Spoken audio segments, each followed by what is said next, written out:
Hola de nuevo, chicos y chicas de Ciudad de Valencia, de Santa Eugenia. Vuelvo a estar aquí con vosotros porque quería contaros una cosa que me ha pasado, que la verdad es que es una cosa preciosa, que es uno de esos regalos que te hace la vida a veces, ¿no? El año pasado se cumplía el 80 aniversario de la salida de los republicanos españoles al exilio. Ya sabéis, perdieron la guerra y tuvieron que irse al exilio para no acabar en la cárcel o fusilados, ¿no? Y fueron muchísimos los que tuvieron que irse al exilio.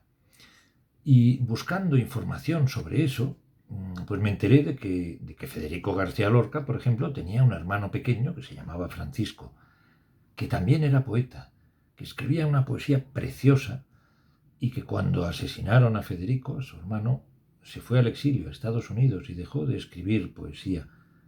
Estuvo allí dando clases en la universidad durante toda su vida y cuando murió en 1976, nadie sabía que él había seguido escribiendo poemas a su hermano. Encontraron una carpeta en la mesa de su escritorio, en su despacho, donde había un montón de poemas escritos a mano, inéditos, dedicados a su hermano, eran preciosos. Y buscando esa información para escribir un texto teatral sobre el exilio, sobre todo sobre las mujeres del exilio, que son las grandes olvidadas, por ser republicanas, por haber perdido la guerra, por haberse ido al exilio, pero sobre todo por ser mujeres, que hay que ver lo injusto que es esto. Encontré una poesía que me llamó mucho la atención, de una poeta que yo no conocía. Se llamaba Carmen Castellote. Eran unos poemas impresionantes y casi no había nada en internet. Y encontré solo 3 poemas y una pequeña reseña, una nota que decía que Carmen en 1937 tenía 5 años, vivía en Bilbao con sus padres y era la época de los bombardeos franquistas y de Guernica, ¿no? Con la Legión Cóndor de los nazis alemanes. Y los padres, para ponerla a salvo, junto con otros cientos de niños, los mandaron desde Bilbao a Rusia para huir de los bombardeos franquistas.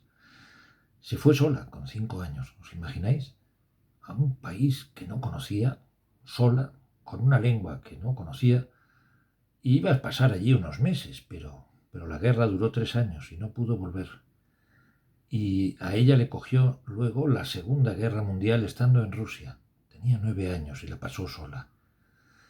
Y aquella niña se quedó viviendo en Rusia, estudió su carrera de literatura, ganó la medalla Pushkin por un ensayo que hizo de literatura rusa y a finales de los años 50, cuando tenía 20 y tantos años, se fue a México a reencontrarse con su padre que vivía allí exiliado desde 1939. En México, ya de mayor, empezó a escribir poesía para recuperar la infancia que le habían robado. Y es donde ella escribía algunos poemas. Yo no encontré nada más que 3 en internet y hablé con la Biblioteca Nacional y me dijeron que tenían un pequeño poemario. Bueno, me hubiera encantado conocer más de la vida de esta mujer, pero no encontré nada más. Así que le dediqué una entrada en mi blog y bueno, pues puse esos poemas y una pequeña reseña de ella. Y mi sorpresa fue cuando unos meses después me llega un Twitter desde México de un chaval de vuestra edad que me dice: gracias por haber escrito de mi abuela. Has escrito sobre mi abuela y te lo agradeceré siempre. Yo, claro, me quedé alucinado y le mandé corriendo un mensaje diciendo: por favor, cuéntame todo lo que sepas, que recuerdes de tu abuela, porque me gustaría escribir un monólogo sobre ella para poder hacer un homenaje a las mujeres del exilio republicano, ¿no? Y me dijo: no, no, no, si te escribo porque mi abuela me pide que me des tu dirección, que te quiere mandar todos sus libros. Estaba viva, tiene 87 años, vive en México y es la última poeta española viva del exilio. Y me mandó todos sus libros, venían en este sobre. Aquí la tenéis en una foto de cuando vivía en Rusia.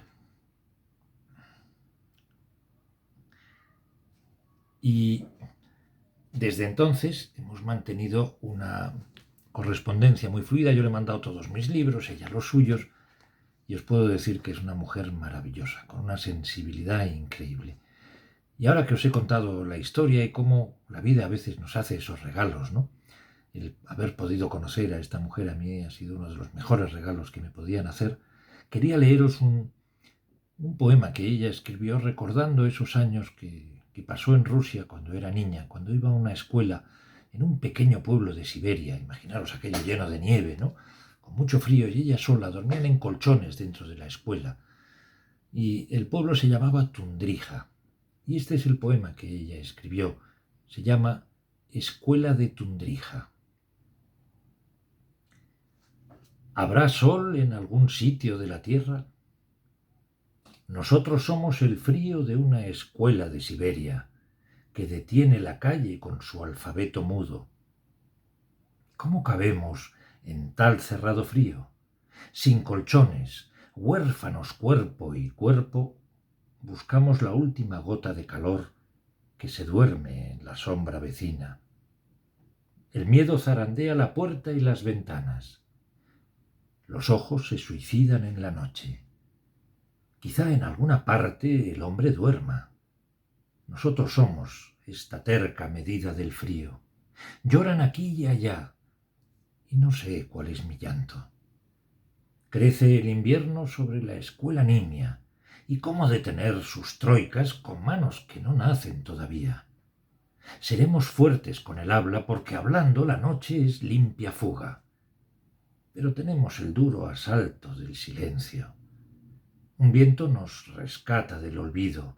Desde el tiempo llega el anatema y una nieve callada es raíz en los cuerpos, que obedecen y siguen a la noche.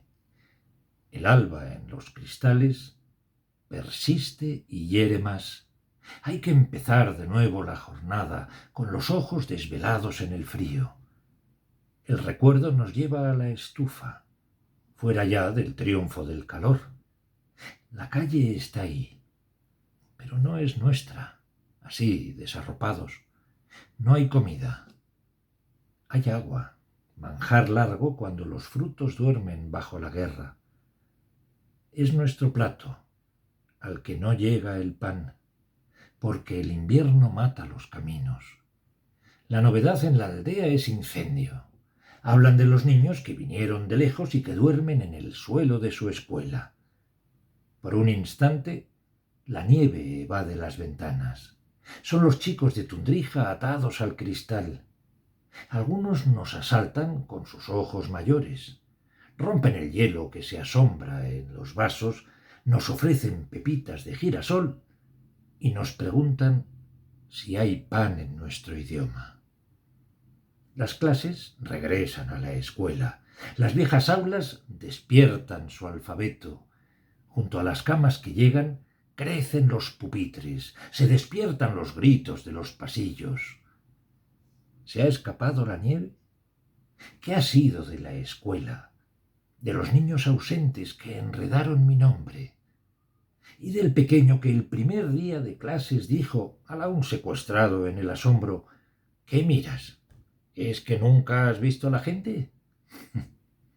Desde las mesas tropiezan nuestros ojos. No hay extraños. El frío esconde por un tiempo su derrota. Como veis, es una poesía impresionante. En otro de sus poemas habla de maestros que gritan números y apellidos y de pupitres que van por los pasillos, cosas así maravillosas. Y cuando pase todo esto, estoy intentando organizar una serie de lecturas de poemas de Carmen Castellote. Y me gustaría ir a Ciudad de Valencia, acercarme ahí para estar con vosotros y vosotras, hablaros de Carmen, presentaros más fotos de ella para que la podáis ver y leeros más poemas de ella. Quiero hacerlo en colegios, en universidades, en teatros y en prisiones, porque la poesía no ha nacido para estar en una estantería de un libro, ha nacido para estar en la calle, para ser dicha en voz alta y para compartirla con gente como vosotros y vosotras. Puebla, mi abrazo más fuerte. ¡Ánimo!